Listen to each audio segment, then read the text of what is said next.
Hello and welcome to Stories, the True and the Fictional. As you can tell from the slightly different style of music, this is going to be a slightly different style of episode. It's something we call Story Chat, where we sit down with an author, a filmmaker, or any kind of storyteller really, and talk to them about their life and their work in a real fun and laid-back way. So sit back, relax. Unless you're going for a jog, then run faster. It's story time. Hello guys, and welcome to this episode of Stories, the True and the Fictional, or Story Chat as we like to call it. We have a wonderful Australian guest this time. I know we like to talk to people from overseas, but this time we're close to our shores. But before we bring him in, this episode is brought to you by Rebecca Cassells and the Rising Dawn series. Check it out on Amazon if werewolf romance is your thing. And characters modelled off Henry Cavill. Well, Jason Matheson, how are we? How you going, mate? Yeah, good. Just clocked off from week 8 of school. There's only 2 weeks left. Everything's falling apart. The threads are starting to unwind. Kids are going nuts. It's good. It's great. Fantastic. How you going, Ryan? I'm going good, mate. Good. Just another day, living the dream, you know? Living the dream. Yeah. Well, much more I can tell you. Well, Jason, for those that may not know, who is Jason Matheson? Jason Matheson is a husband and a father of 3 boys. 2 of them have finished school. One of them's in year 10. He actually went down and checked out a nuclear reactor in Sydney somewhere because he wants to do that sort of thing when he gets older. Yeah. Awesome. Oh, wow. Yeah. See, watching The Simpsons pays off. What else? And I got a dog called Charlie and a cat called Mary. And I work as a teacher and I'm a librarian at a school up in the Hunter Valley. It's very cool. And I highly approve of naming dogs people names. Yeah. There's just something about animals and having human names, as we call them. Well, sometimes I call him Charles. It depends. Yeah, Charles. Is that when he's wearing a bow tie and a top hat? Yeah, he's invited some mates over for poker. Yeah.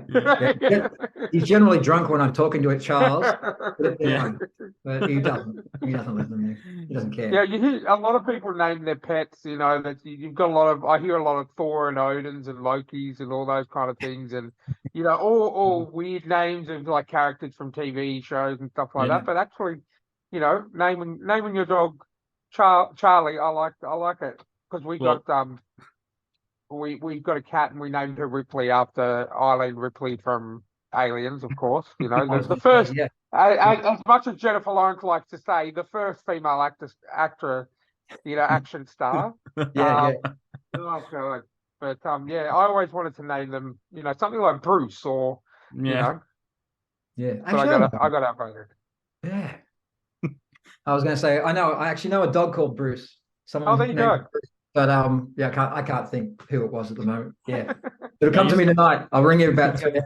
I used to have a cat called Leonard. Leonard. Nice. Yeah. I've mentioned this on the podcast before, but this is one of my favorite stories because I recently just bought a house with my sister and brother-in-law. So I think I was 21, I think, at the time, and they got a little kitten, and they said, "Here's a kitten. We've called him Dash," and then they said, "We're going away for holidays for 3 weeks." So for 3 weeks while they were away on holidays, I was like, Leonard. So I renamed their cat. And I was priceless when they came home and they were like, "Oh, Dash," and it wouldn't even like listen to them. And then I stuck my head in the door and went, "Leonard," and the ears propped up, and I was just like, done. And then they said, "The cat's yours now." Yeah. So cat whispering for sure. Yes. There you go. That was funny. There you go. Well, let's dive into these icebreakers. What do you say? Oh, absolutely. Like I said before, I've overthought all of them. But, yeah. That's what we like to hear. Yeah, sure. And this is the moment when we tell you they're actually fake questions, and we're going to give you the real stuff now. No. Yeah, well, I was actually contemplating that because I said to my offside of my library technician this afternoon, I don't know if it would have been better if I didn't have questions, but I don't think that would have worked either because I would have sat here and tried to figure out what to say. So yeah, good idea. They're a good idea. No, we have a round 2 for returning guests. So if you do come back on when down the track, we do have a round 2 because we ended up having a couple of people come back. So I thought we can't ask them the same questions. We need new questions. Yeah. So all right, I'm going to kick off with the first question. So Yeah. the first question is, you're more than welcome to answer this twice if you want to do the political answer and then actually say what it would be. You can more than welcome to do that. If you could get rid of one thing in the world, what would it be? All right. So I've had since Saturday to think about it. The first one, there's actually 3, but it won't go very long, promise. First one is apathy for renewable energies. I just feel that we're not paying enough attention to that. And yeah, I really want like a Jetsons car as soon as humanly possible. The second one is fear of AI. I'm a big Asimov fan, and in his writings and stuff, he's actually got a more positive spin on how AI will work with us rather than against us. So yeah, I reckon less fear, more hope is a good thing. And the last one is like a selfish one for myself. I was at a cafe on the weekend, and I was eating a pie. It was a very nice pie. But if I could get rid of one thing, personally, it would be Dancing Queen by ABBA, because they played it twice in a row. While I was eating a pie. They didn't mix. Pies and ABBA don't mix. So yes. I can't think of a situation where I have ever been in the presence of both a pie and ABBA. So look, Well, I'll go with that's you. because they don't mix. No one should go there. Not once, but then they played it again as if it was on repeat. Oh, okay. Repeat. Look, yeah, hearing it once every 10 years is okay, but yeah. But in terms of the AI, I might have to jump on the bandwagon with you there and put down my readings of one S.A. Connor, who said that AI is bad and avoid all contact with companies called Skynet. Oh yeah, absolutely. Yes. Yeah. Look, great. Yeah. I think they're doing. I mean, it's become a lot more prevalent lately. We did an episode on this where we actually created stories with ChatGPT. Was it ChatGPT or something like that? Yeah. I'd never used it before, and it was very interesting. Very interesting at how it came up with things and suggestions and pretty decent stories. So look, technology is just going to keep going and going and going. It's just why fear it when you can embrace it. Well, that's the thing. And at the moment, like at school, for example, we use it to differentiate. I don't know if you've ever or remember having like books with readers in them, and so the kids read through them at their different levels.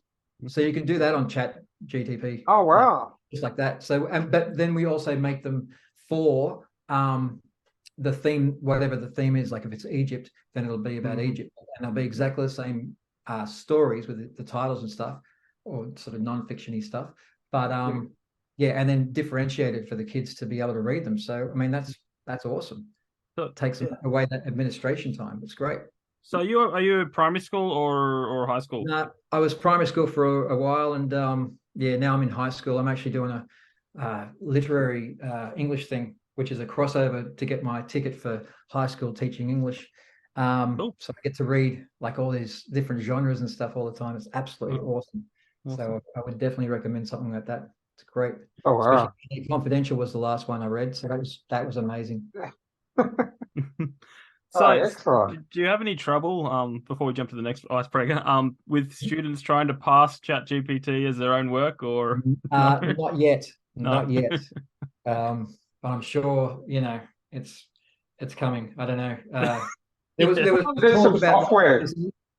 There's software you can get which you could use it to scan the document or whatever, and it can give you a percentage rate on whether it's like 99% this has been created. Plagiarism. By AI.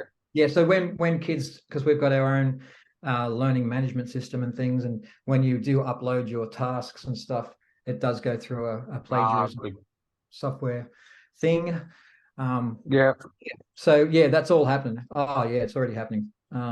Because if 100%, if I had ChatGPT when I was in school all the time, everything just yeah, I would have. I mean, I was so I don't know, wanted to do the minimal thing as possible. I mean, Yeah. I rocked up to a history exam once, and they said, well, it's going to be one of these 3 topics. We're not going to tell you which one. Mm. And then 5 minutes, like while we're lined up to go into the exam, I just turned to one of the kids and went, "Oh, tell us all about this one." And then I went in there, and it was that one. That one, perfect. And I was just like, you know, I got away with a lot. Sometimes that works. Sometimes it works. But you got to remember, we went to school at a different time, Jamie, too. So, yeah, like, I know. Yeah. you know, this is talking 20 odd years ago. Yeah. Like, no, 30. 30? No, I left early. I left in You did too. 2000 end of 2000. Wow. Yeah, that was the same with me. So I finished up in year 12. But no, my sister's an English teacher in Rudy Hill in New South Wales. Yeah. And some of the advancements that that you guys have gone through, and since like my sister's 4 years younger than me, so we basically went to school during the same era. And some of the changes she's seen that come through the system are just absolutely amazing with the technology that becomes available. Yeah, yeah. Well, we're all using, like, I started obviously. Well, you guys finished in 2000. Yeah. When did I finish? I finished 1990. Oh wow. So yeah, I actually had a 50th last year. Well, okay, I will say it's not just to flatter, I guess, but you don't look 50. No, well, I bathe in milk. I bathe in milk like Cleopatra. There you go. Kind of enjoy it. Silky, And then silky feeling. Then once you finish your bath, you just put some cornflakes in and off you go. Breakfast is served. Hey, that's not a bad idea. Be in there for a while. You have to eat fast. They go soggy very quickly. I can actually see that. It would probably be a better combination than ABBA and pies, but I know, guys. Well, I'm sure the last thing you want to talk about is work. So let's move on to your bucket list. Tell us something that's on your bucket list. Okay. So there were 2 things, but I took one off. But I'm going to tell you anyway. I'm reading the Hyperion series. Have you seen that? It's a science fiction thing. Anyway, the first one was amazing. So I've just started reading the second one, the Fall of Hyperion. Absolutely incredible. Dan Simmons, his name is. And it's got reviews in the back because it's an older sort of thing, older sort of novel. Stephen King's actually wrote I Am in Awe of Dan Simmons. So, wow. Yeah, I know, right? I know. Wow. So I'm going to plagiarize that for sure. That's going to be one of my just cut and paste. So I was going to say, like, get mentored by someone like Dan Simmons or like a really great author. But I'd really like to meet George Miller. He's kind of a bit of a hero of mine. And the problem is we went out to Broken Hill a few years ago, 2019, 17, something like that. And went to the Mad Max Museum and went to the Silver Pump. Nice. Absolutely amazing. But ever since then, there's been people in our life that have met George Miller, except for me. Right? They're always telling me, like, even just last weekend, my sister-in-law met the stuntman who was on one of the motorcycle stuntman for Mad Max, the first one, where they sort of get the bike hits the guy in the back of the head. Yeah. So he was one of those stuntmen. And so they spent like an hour talking to this guy. So she's messaged me to tell me all of this stuff. And I'm like, that's fantastic. Good on you. Like, you don't have the novels of Mad Max. You don't have to. Anyway, so there's a lady also, there's a family down in Vaucluse. And when I was doing the book launch, I said, we need a guest speaker. And she said, oh, look, because she knew I was in George Miller. She actually mentioned my book Buzzbomb to George Miller at a gala. Oh, awesome. I know. So I'm kind of a big deal. Not that George will remember a thing, but Yeah. She said, "Oh, well, what I can do, I know where he lives. I send down a book and I'll put it in his postbox." So There again, you go. well, yeah, but I didn't do that. That's pretty weird. Yeah. So, but there's a mate of mine. He's a pastor, and his son has just made a movie called Wilfred Gordon MacDonald Partridge. It's a kid's book about an old lady. Pretty sure it's Jackie French who wrote it. Yeah. And so he's made this movie, but Bruce Spencer's in it, and Bruce Spence was the gyro captain in Mad Max. So my mate, the pastor, has gone down to make breakfast for the crew because that's what his son asked for, and he met Bruce Spence and just spent like 2 hours talking to Bruce Spence. He was apparently a very lovely guy. So if I could do anything, I would love to meet George Miller, and just have a really, really decent chat with him. You got to break through that barrier of 1 degree of separation. Yeah. I know. It's a Kevin Bacon thing, isn't it? Yeah. Like, let me through. Yeah. So that kind of sucks. But yeah, Furiosa's coming out, so that should be good. Nice. Excellent. Cool. All right. Now, question number 3 is, in your opinion, what is the greatest sitcom ever made? And you can put down, we like to give guests, you can say what, in your opinion, what is the greatest one that's ever been made? And if you've got a favorite that's not that one, you can let us know that as well. All right. So when I was growing up, MASH was a big one, of course, and that was pretty cool, and the ending was amazing. But for me, my favorite, and it's actually English, Black Books. Have you ever seen Black Books? Oh yeah, Black Books. Yes. Yeah. 2 thumbs up. Black Books. Yeah, absolutely love Black Books. Dylan Moran is amazing. We went and saw him at the Civic Theatre in Newcastle. Awesome. Does he still smoke and have a glass of wine as he does his stand up? He didn't smoke, but he had started drinking again. That was part of his act. He said he couldn't quit for a while apparently. And I don't think I've seen any snippets, any videos of his stand up without him having wine. Yeah. Nah, he was awesome. It was so good. It was so good. He's a very funny dude. I remember hearing a radio interview on a show I used to listen to on Triple M. They had him as a guest, and they neglected to tell him that the interview was at 9 a.m. the night after he did a show. So he rocked up at about 9:30, and I swear you could not understand a single word he said. It was in the heat of like. It was they put up the whole interview. He was coughing a lot and then slurring, and I think he was still drunk from the night before. But I thought, there you go, that's classic. Why not? Indeed. Yeah. Oh, there you go. I think that was about 15 years ago in the height of everything. So yeah. Oh yeah. No, but this time around he was he was a bit older. He wore baggier clothes. He didn't have the big black jacket on, kind of thing. Yeah. It was a very reflective kind of Dylan Moran. Reaching that age, I suppose, as you do. But Black Books, absolutely love it. 100%. That's a very, very, very good choice, I think. Yeah, I remember I remember I think it was my mum or my grandmother that introduced me to Black Books when I was probably about 12 or 13, and loving parents, and I can't go past that. That's a very good answer. I love my British comedy, and I think that's kind of what got me into that area, because I sometimes prefer British comedy to American comedy. Totally. 90% of the time, Yeah, absolutely. What about have you seen The Mighty Boosh? Oh yeah, of course. Yeah. I love The Mighty Boosh. Bits and pieces. I actually preferred their stand up. The stuff. Like Noel Fielding, he is so funny. Especially in that other show. What's the other show? IT Crowd. IT Crowd is one of my favorite shows of all time. But because I grew up, like when I was in university, I studied computer science, so I absolutely love the IT Crowd. I grew up with that, and then that put me onto Mighty Boosh, and then I've got I'm a big Ricky Gervais fan as well, so I've seen everything he's done. So yeah. No, I agree. Completely agree with all of that. Yeah. Anytime we want to get together and we'll do a big streaming exactly. British comedy, completely into it. Awesome. Well, let's get a little bit more out there. And do you have a zombie apocalypse plan? Yes, I do. So there was always the thing about, do they walk slow? Do they run? One of the kids at school asked me, is it more like a Last of Us kind of thing?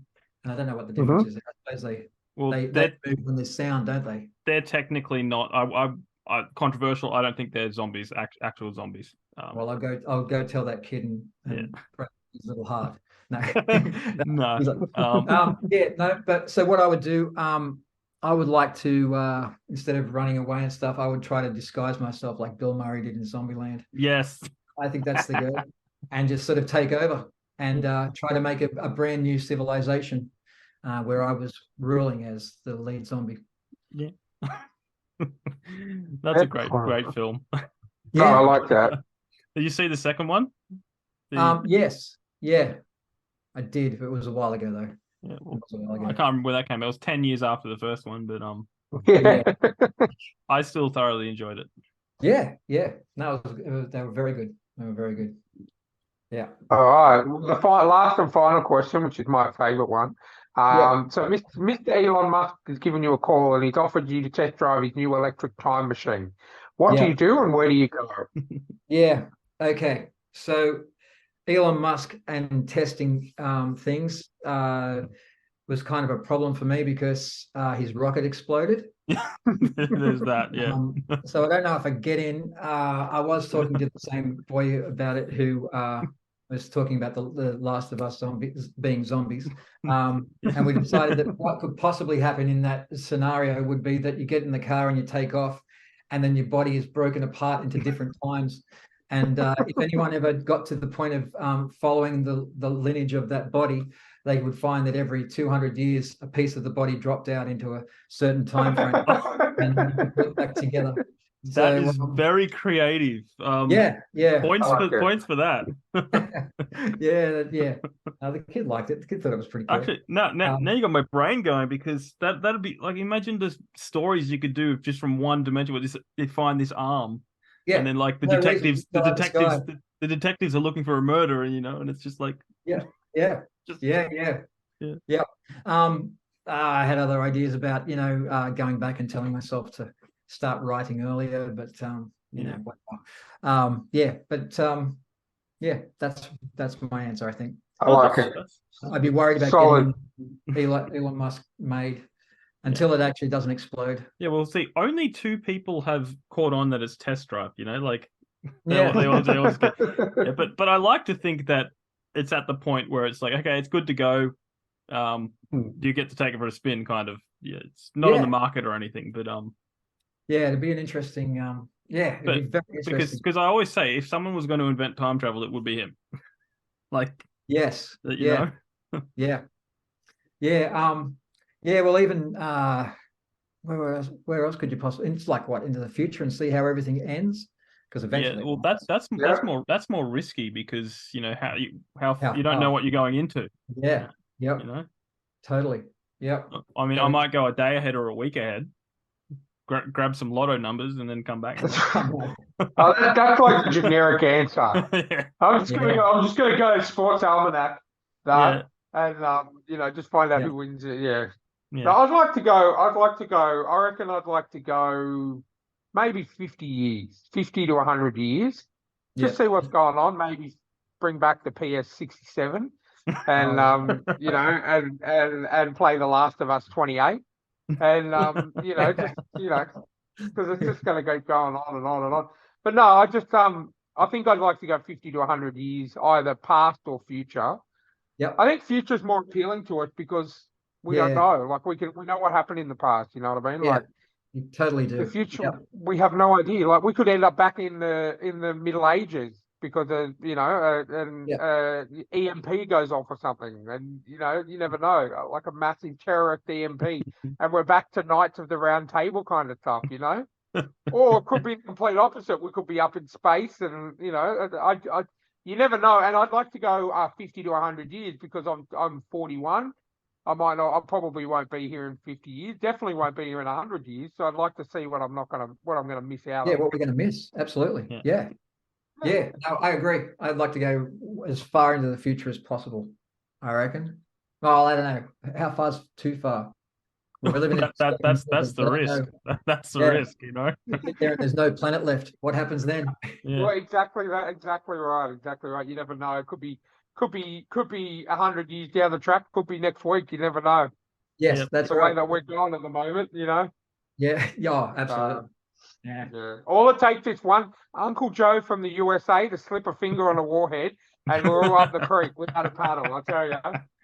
So, but yeah, that's about as political as we get. No more. That's the last political reference you'll ever hear from me. That's a good one. All right. Well, thank you for answering those questions. No problem. Thank you for asking them. Before we dive into more about you and your wonderful book, Buzzbomb, we're going to take a quick ad break.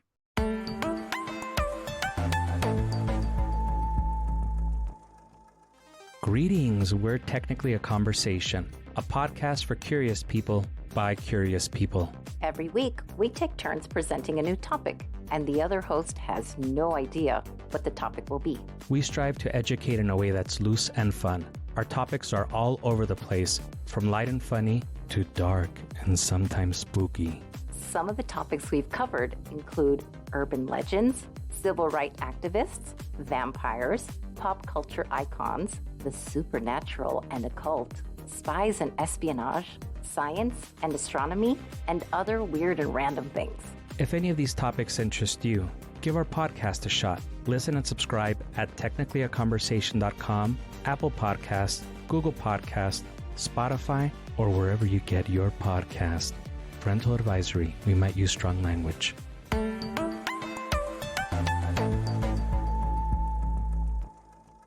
Have you ever bought or rented a video that wasn't quite right? It may be an illegal copy.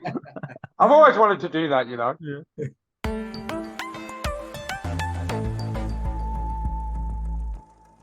Turns out I poked around, did a little bit of digging. I went on Shoreline and saw your bio there, and I noticed we have two things in common.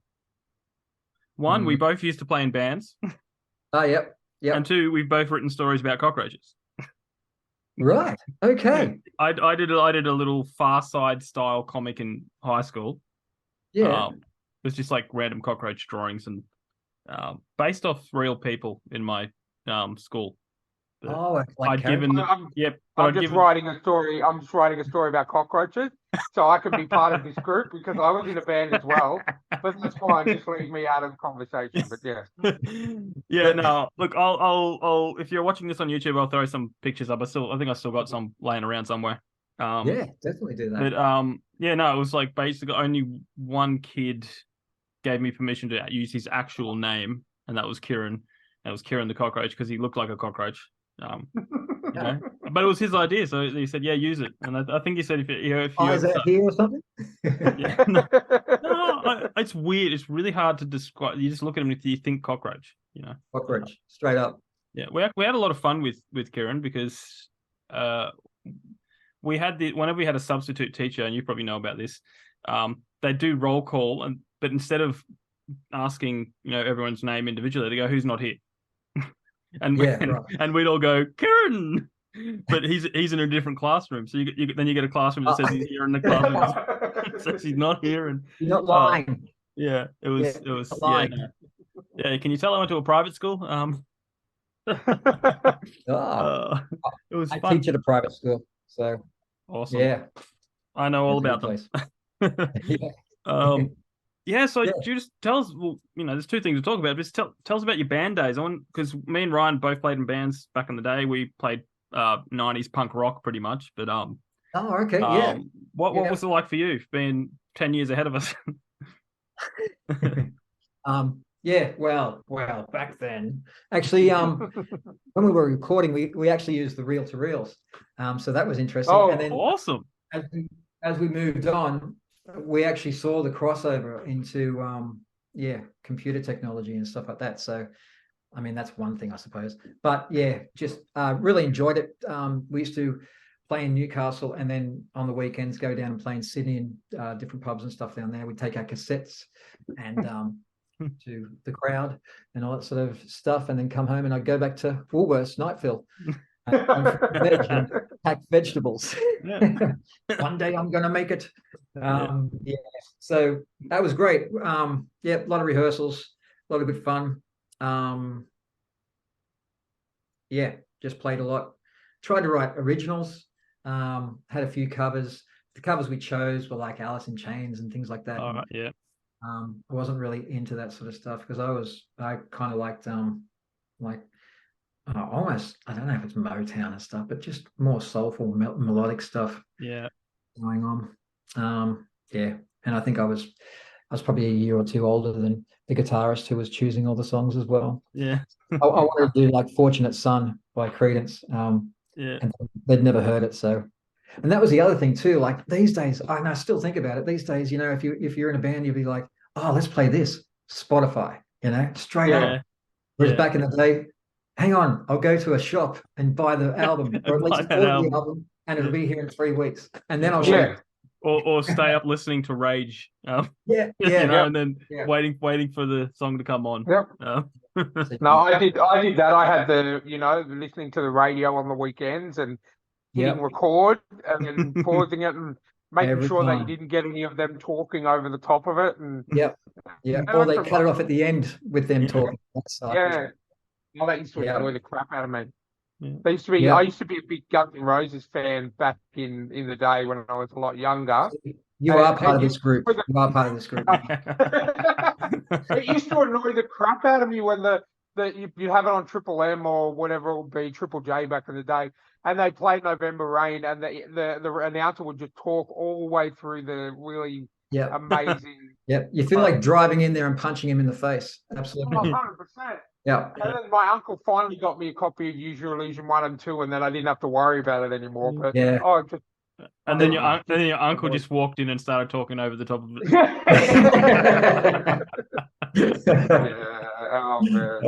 Did you go see him in concert at all? Yeah, I saw him once when they were down here at Eastern Creek a long, long time ago. I went to the Eastern Creek concert. Oh, did you? Well, Two worlds collide. Yeah. No, that was cool. I took. Well, so we went when I don't know. Like, okay, so I'm a massive Gunners fan. I've actually got Chinese Democracy signed by Axl Rose. Nice. I got it in San Francisco. But anyway, So my wife and I went down when she was pregnant, and it was so loud. But it was with like when Axl Rose just had a band that wasn't Guns N' Roses. Yeah. And so it was getting towards the end of the set, and she's like, "Oh, I'm actually feeling like I'm having contractions." And I'm like, "Just hang on, Paradise City's the last song." That's the soundbite right there. Yeah. It would have been perfect if she'd given birth during Sweet Child of Mine. There you go. Oh, absolutely. They're very small seats though. Very, very cramped. It's a very cramped area. Yeah, you would have got security over there going, "Mate, you only paid for 2 seats, and there's clearly 3 of them now." So off you go. But I remember that concert because I had a mate who lived. He lived right next to the Great Western Highway, and he literally stood on his back veranda and could hear the whole concert. Wow. Like Eastern Creek, probably about another 15 k's down that way, and he could hear it. It was that loud and that full on back in the day, and he was able to hear the whole thing from his back porch.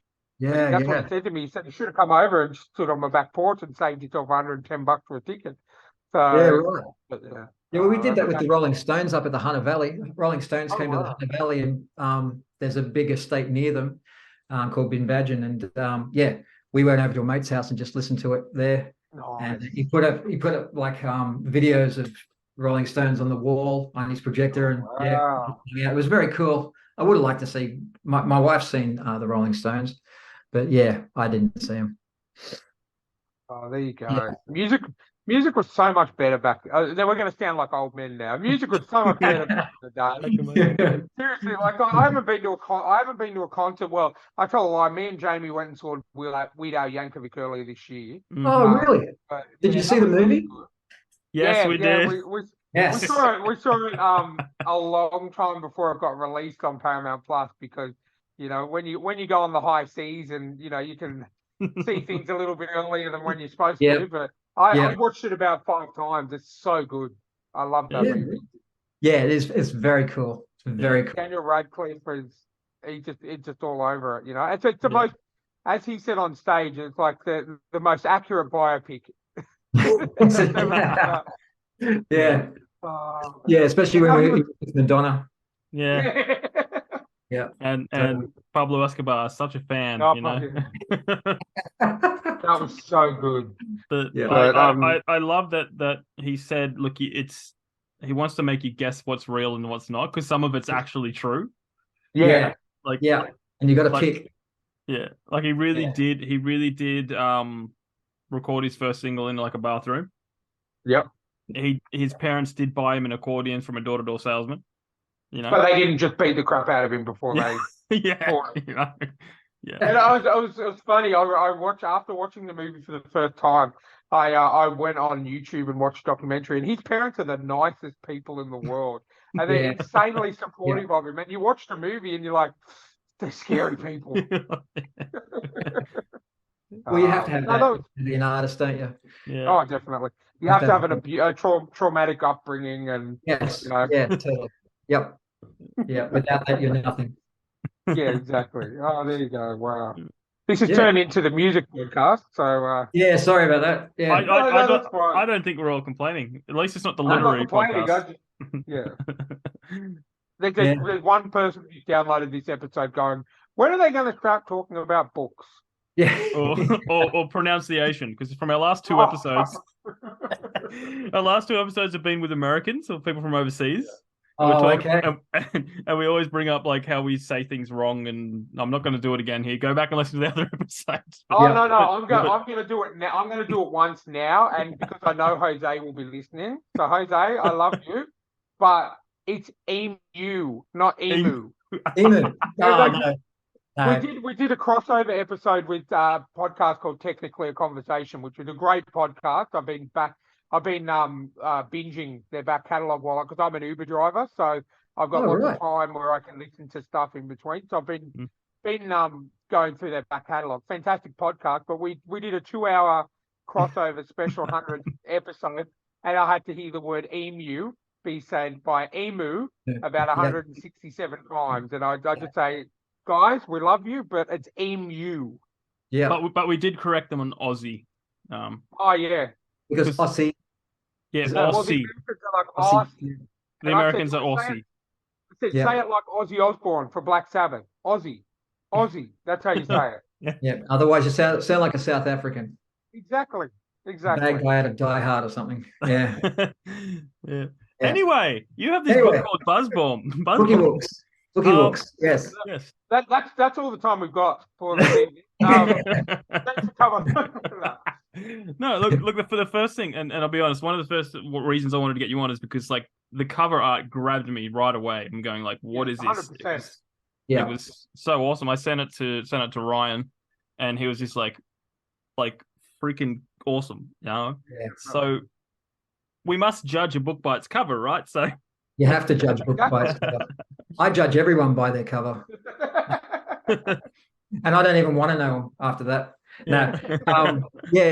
No, the illustrations and stuff like that was all done by a guy called Matt Baker, and he's absolutely amazing. He's actually working on some big novels in America and stuff like that at the moment. He used to work at Disney when it was in Australia. He's just an amazing artist, and it's like the comic sort of style, the graphic novel sort of style. There's just only one thing that he does, because he also paints, and he's done like real life kind of lines, faces and stuff like that. It's he's absolutely amazing. So thankfully he's on board for the second book, because I feel that Matt Baker is an absolute priceless gem for me with my book and all that sort of stuff. So he's a good guy. So how did it, like, did you have an idea in your head and you had to kind of translate it to him, or did he spitball you some ideas? I sent him the say the paragraph or a couple of paragraphs where the picture was from, and I thought this would be a good picture sort of stuff. And then I sent him, so for example, I'd send him a picture of the type of person that I thought it would look like, or something that was inspiring, and then I just sort of leave it to him, and he would draw something And every time I'd be like, yep, that's fine. Just do that. Just do that. That's amazing. So yeah. It's actually the book cover itself, because he was a big fan of what was that? No, Thunder the Barbarian. We were right into that for a little while, him and I, looking at the illustrations. But we got onto the Evil Dead Part 3, The Army of Darkness. Yeah, It's kind of like, it's got that kind of feel to it. And if you look at, there's posters of the Army of Darkness and stuff like that, and it's very close to that. I was just looking at it then on my tablet, and I got those. I got the. I saw, you got Ash Williams standing up with the chainsaw in his hand, and I was looking at the front. And I'm like, yeah, okay, I can see that for sure. Yeah. So I was pretty happy with that. But yeah, he was just incredible through the whole process. So yeah, time. It definitely grabs you 100%. Yeah. No, he's good value. Yeah. Excellent. And yeah, just knows what he's doing. But like I said, he's a painter as well, and he does some amazing things with paint as well. Wow. Yeah. Excellent. Well, do you want to give us a brief rundown of what the overall plot of Buzzbomb is? Sure. Yep. So Buzzbomb has a past, and he's left his home in Sydney to travel into the Forbidden Zones, where he finds out that things aren't all what his tribe was saying, his tribe of cockroaches was saying. He finds that there's it's not just black and white, everything's a bit grey. And he ends up in Indonesia, in a city called of Makassar, and he's saving some baby wood borers from these electric caterpillars, and that's how he meets the captain. The captain puts him on his ship, and they eventually are overrun by prawn pirates, and he ends up in the ocean and drifts and ends up on this deserted beach, where he travels in and finds a cockroach village again, another wood cockroach village, of course. But all this stuff is starting to happen because there's a giant kind of cosmic horror-esque creature that's devouring a lot of stuff. There's an army of stink bugs that have taken it and put it in a cage, and now are invading the coastland. The coast, east coast of Australia, and it falls apart from there. So yeah, and there's love and there's revenge and there's a bit of horror in there. I love challenging myself with throwing my characters into corners and not being able to get them out, and then trying to figure out a sort of a clever way or an exciting, action-packed way to get them out of trouble. So there's a lot of that going on, and in the end, there's a bit of a twist. Well, that's what we like to hear. Twists are always good. Yeah. So is the overall aim to get people to like or sympathize with cockroaches and stop killing them, or? Yeah, well, I think the reason why people don't like cockroaches is they're going to actually survive the nuclear war. Yeah. So people are kind of envious. Yeah. And I think they squash them out of envy rather than anything else. Yeah. So, yeah, no, I started using a cockroach because when I first started writing it, we were in a house and it was full of cockroaches, and I thought it was funny at the time, and then it became a real thing. Well, I was going to ask where the idea came from, but clearly hanging out with cockroaches will do that. So what was your overall process like? Like, did you map it out and have points, or did you kind of write as you went? Yeah, so my wife is super supportive, which is great. So I've actually written the three of them. And for each one of them, I was allowed to write for a week a draft. So I wrote the draft completely. Of course, the kids were younger then, so my wife had to look after the kids, and I'd write just for a week, come out now and then, get some lunch, go back in. It was amazing, and I did that for the 3 books. Sometimes I was in the shed. The last one, I was actually in the shed and it was raining and it was really intense, which is great because it was that's the last book of the series. and it really was a great experience for me. But so I wrote 3 drafts, and so then I went back and started on the first one and was working through that. And while I was working through that, I was also, like I was saying, doing the course at uni with all the different literature genres and stuff like that. So I've looked at crime and Victorian literature and things like that, and Gothic literature and whatever else. But when I was doing that, I'm like, oh, that's how these great people have written, and using those guys and writing again, not necessarily in their style, but just having that knowledge of that's what you can see what these people have been doing as you deconstruct the literature. And so like I was trying to do that sort of thing, and I become pretty serious about the whole thing, and tried to get it published eventually, and did. So now I'm working on the next one, which that's a draft also, but because I've got this first one now, I'm sort of molding the second one in light of the first one, and in light of the last one as well. So there is a plan and a pattern, but I like to leave it pretty loose, because I think if you nail something down too much, there's not that freedom there to change your mind on something, especially if that's great, that's the best thing you've ever read, and then you walk away, and then a week later you come back and you read it and just absolute rubbish. You need that space to breathe with writing, and so I like to leave things fairly loose for a while before I completely nail it down and say, yep, that's the end. Yeah. Yeah, that's good, because I love the idea of being able to leave something for a while, come back to it with fresh eyes. Yeah.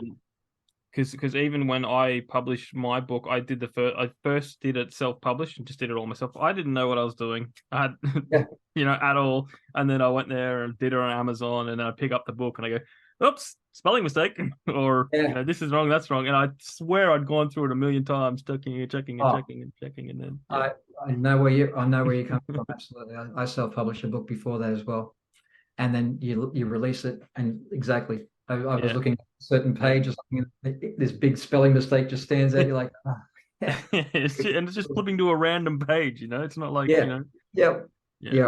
So but I love the process of it. I love the process of building these characters and going along with them, and then, like I said, just throwing them into these dark, cavernous places and seeing what happens. And it's okay if they get bloody. It's better. I enjoy it when they get a bit bloody. So be honest, is Buzzbomb in the school curriculum at your school, or are you working on that? Yeah. I'm like one of those uni lecturers who say, well, you need to read my book if you're going to pass, and I just leave the room at that stage. Well, I just wanted to say, Jamie, this podcast has lived up to a tradition, because I don't know if you can see it. You can't really see it. No, it's pretty blurred. I have gone out and bought your book, David. Jason, sorry, I bought your book now. We like to joke and say that I've unblurred my background. You still can't really see it. Anyway, I just bought your book because you've just explained it so well, and we joke that this podcast is getting Ryan to buy more books. So I officially have it after hearing you. I mean, the artwork. There you go. You can see it there. The artwork alone was almost enough to get me to buy it, but then just having a chat to you so far, and the chat's by far not over. But so I've just bought it. So yeah. Thank you so much.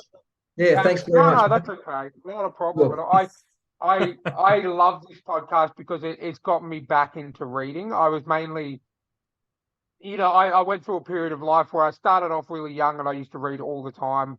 Yeah. And as you grow up and you go through life, you get married, you do all your stuff. I've got books on my shelf and I've got books on my tablet, and I just never get around to reading it. But then when Jamie suggested the author chats, it's actually got me. I have read every single book that I have bought from the authors we've spoken to. Yeah, right. So I find, so I'm looking forward, and I always do follow up. In the next week or two, once I've finished it, I will I'll get in Yeah. touch with you and let you know my thoughts, because I think it's Well, I hope it lives up to your expectations. Look, it's going to be the most different thing that I've read in the last couple of weeks, last couple of months, sorry, and that's what I like.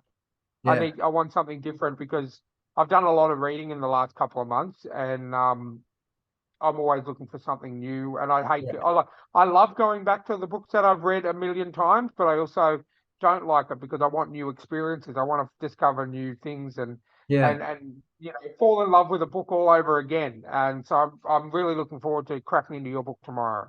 Yeah, that's cool, mate. Thank you so much. That's awesome. No problems at all. As Jamie said, this is the reason why he has me on as a co-host, so I can buy all the books. So there you go.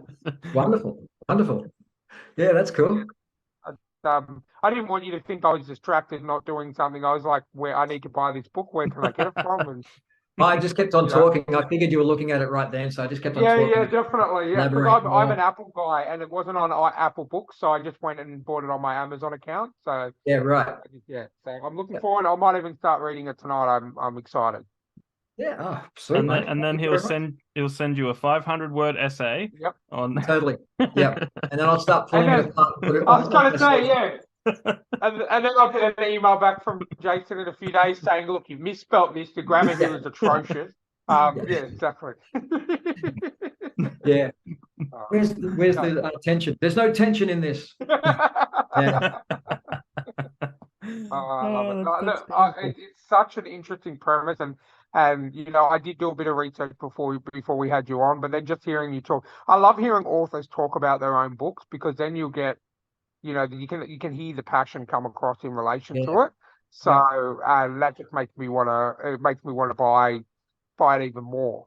But obviously this is as I said, to me it jumped out at me being sort of a different concept. So how did you actually come up with that, and how did you, where did the idea come from? I'm pretty good at linking things together. I really wanted it to be Australian. I don't think there's anything wrong with our country. I don't think there's anything wrong with our animals. All the animals in it are from Australia. I made sure of that.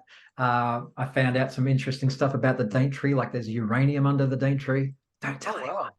Yeah, don't tell anyone. They'll dig it up. Yeah. But I just think that we have a lot more to offer than we actually think we have as far as literature goes.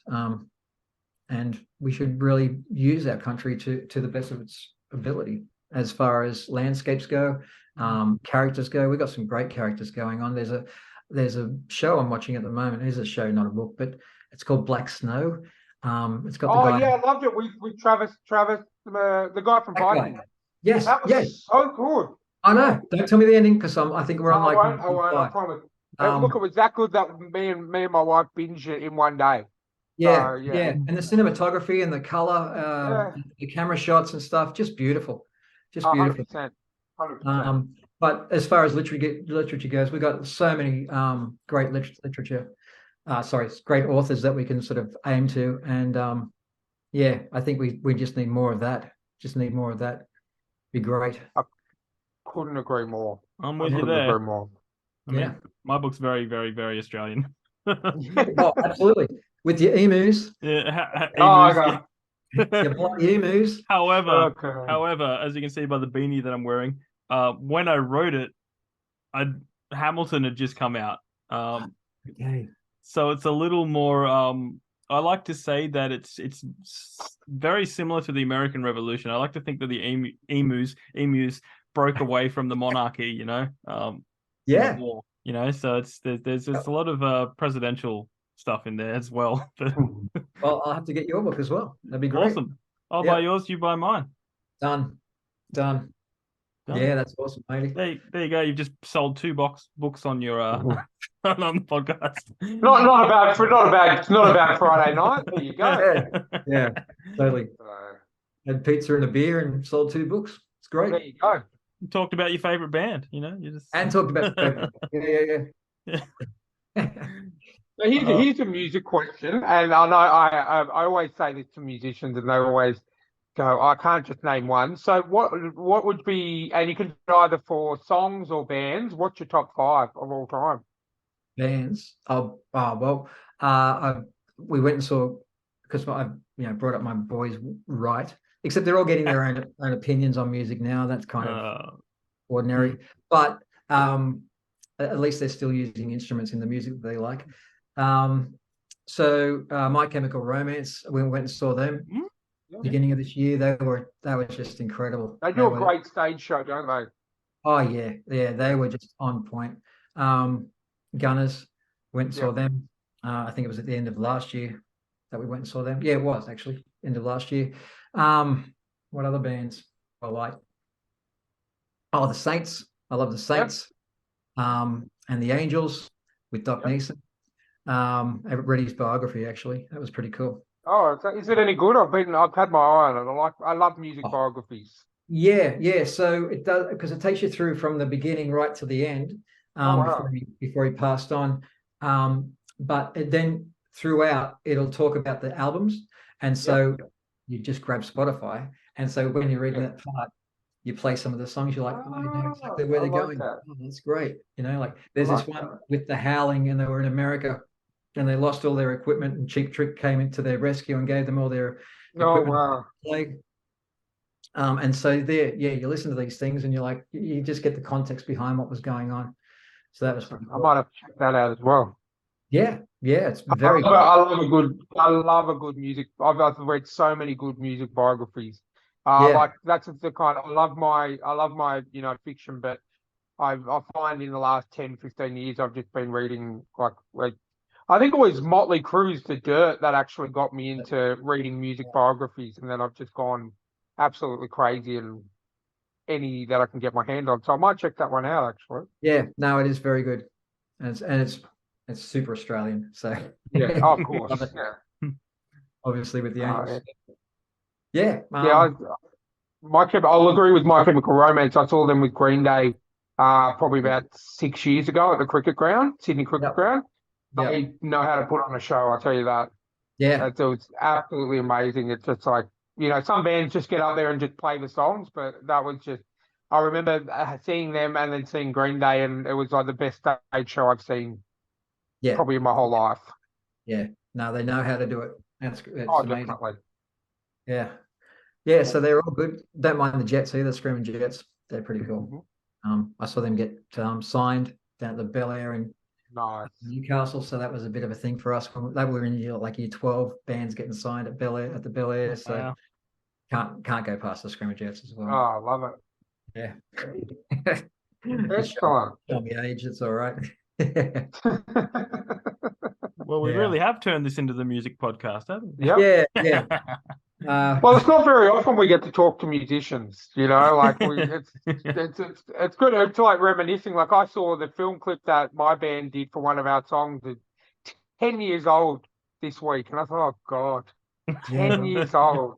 And then I think back, and I left the band I think about 5 years ago, and then they kind of just fizzled out from there. But it feels like yesterday. But then I saw that in my memories on Facebook. 10 years ago, you made this. Oh, thanks, man. And then my band poached one of your guitarists. Yeah, exactly. Yeah, he wasn't very good anyway. He's not listening to this. No, I'm joking. Oh, he wouldn't be. No. It was a strange poach because I played rhythm and sang, and we wanted a lead guitarist, and he was just a rhythm guitarist. So two rhythm guitarists. Yeah. Because we had two rhythm guitarists in our band, because we didn't.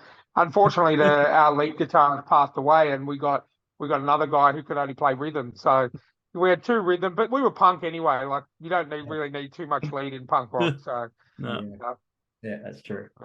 There you go. And we just played so many gigs with Jamie's band that our members decided to just merge into one super band. I think you borrowed our drummer a few times. Yeah, we borrowed Mitch a few times when our drummer was too drunk to play. So there you go. Yeah, that's fair enough. It's always good to have another, because drummers are the hardest to find.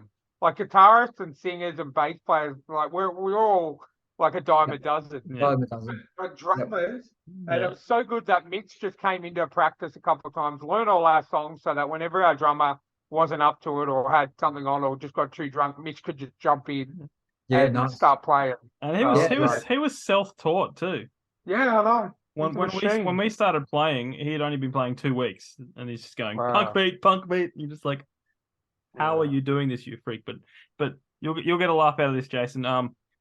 My favorite story about Goz, Ryan, is when we're playing in the city, and he was worried he had too much to drink, like he was kind of with it, sort of thing. But he drove home, and he gets on the M4. I don't know if you're familiar with Sydney all that much, but we drove home a few times in vans from Sydney. Well, so this is like, so basically from the Sydney to Blue Mountains kind of area, and he lived in Blacktown.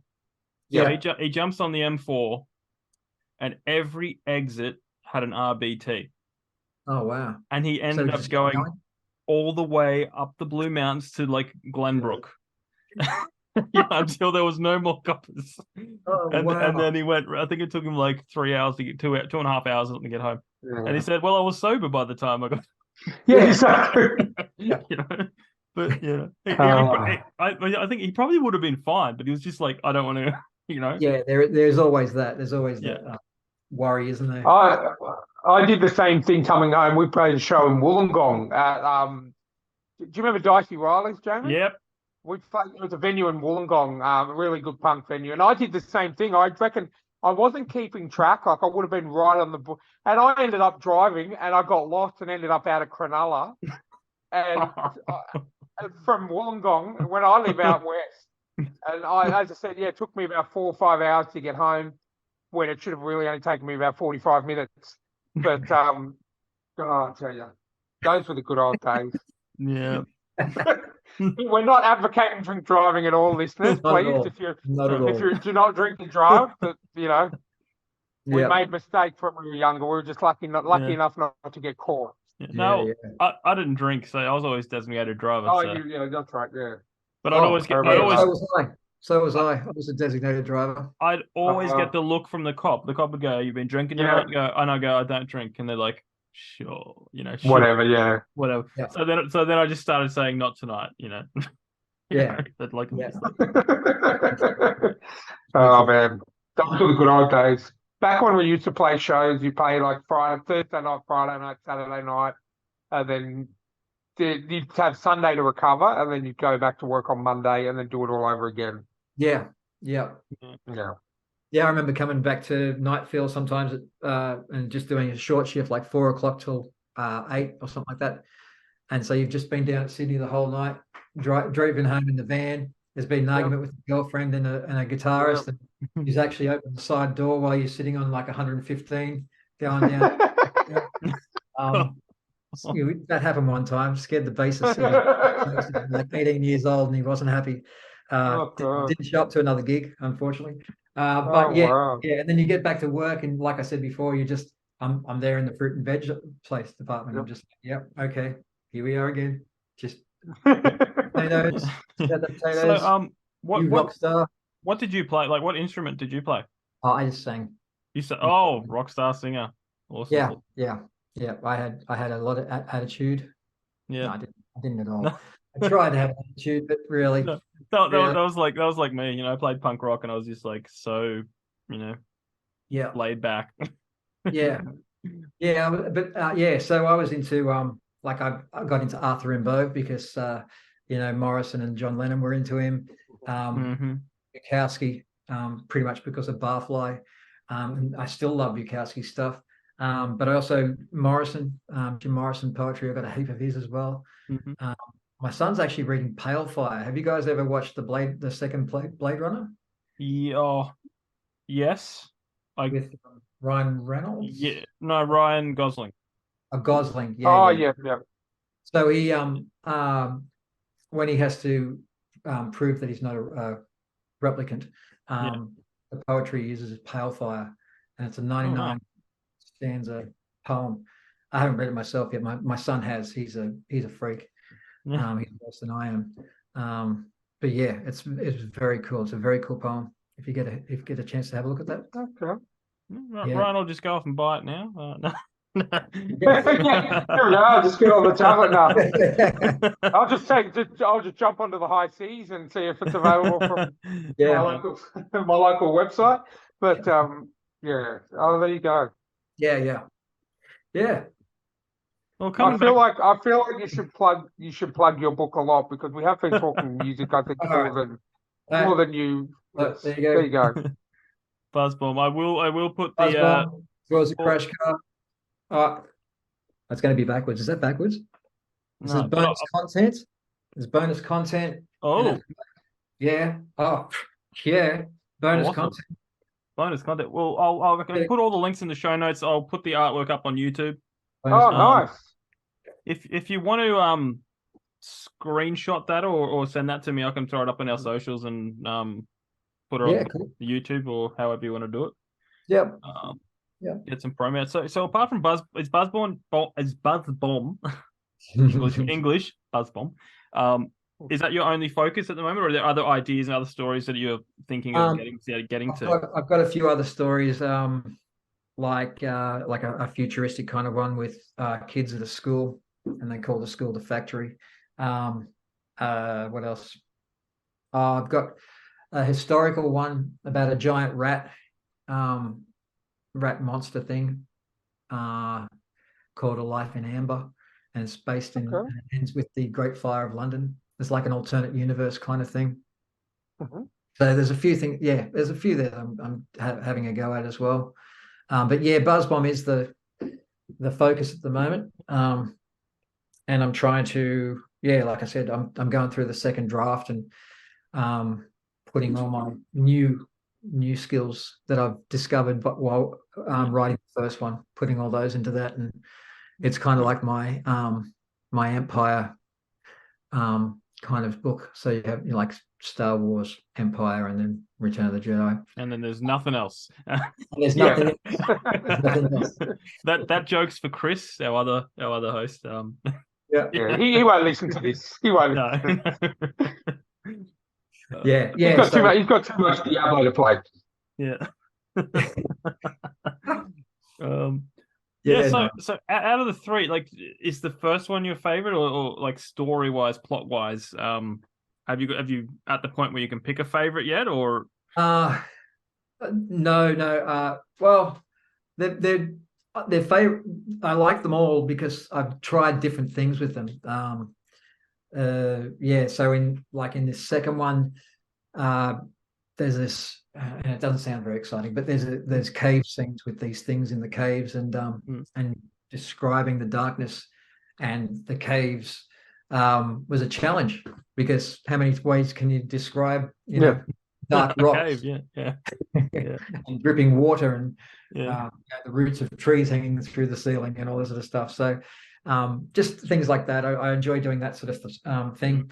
But I've also got a at the end, Buzzbomb fails, and spoiler, Infinity War. Yeah. So it's and then it goes into another one, and the last one is actually the setting for that is pretty much coming down into Newcastle during when it was actually a proper steel city, and it ends there, kind of thing, at sort of Nobby's Cathedral kind of areas in the middle of Newcastle. There's lots of different ideas, and just making them all link together, and I just love doing it, as I'm sure you do too. Just love doing that problem solving kind of stuff, and still having emotion there, still having the emotion and the character arcs and things like that as well. Just make sure they're there. Yeah, love it. Awesome. So before we let you go, just tell us where we can get it. Tell listeners where we can buy it and where they can follow you on your socials, if you've got a website and all that stuff. It's you time. Plug. Right. Well, I don't have a website yet, but you can. My Instagram is Anti-Static Librarian, the Anti-Static Librarian. You can get it at Harry Hartog's. Any good bookshops will sell it. I did one of my book launches at Harry Hartog's at Maitland, which was awesome fun. That was kind of scary though, because for the first 10 minutes nobody came near the table. but then it was all good.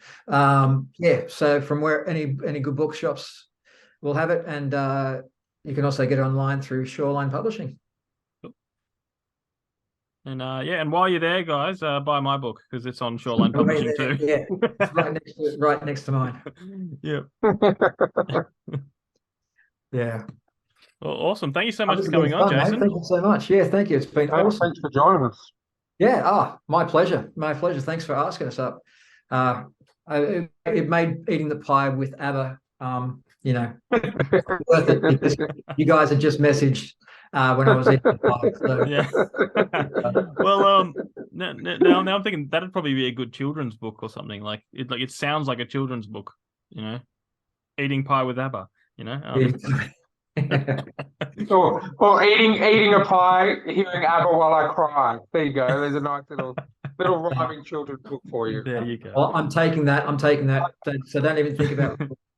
I can barely write a sentence, so the chances of me writing a book is not going to happen. So go for it. So that was Sky, right? Or was it Cry or Pie? Or Sky with Pie? Which one did rhyme? Cry. Okay, it flowed really well. That's all. Yeah. I'll be doing that when you make your first $1 million off my children's book idea. I'll be crying. I'll be doing this one. Check it out. And we'll get you back on the podcast to promote it. And oh, absolutely. Yeah, Chris can do that one. Awesome. Well, thanks for listening, guys. Remember, if you are an author, reach out thetrueandthefictional@gmail.com. We're happy to have you on. Stories_podcast on Instagram. We're mostly active there. And we'll catch you next time. Thanks so much, See you next guys. time. You rock on.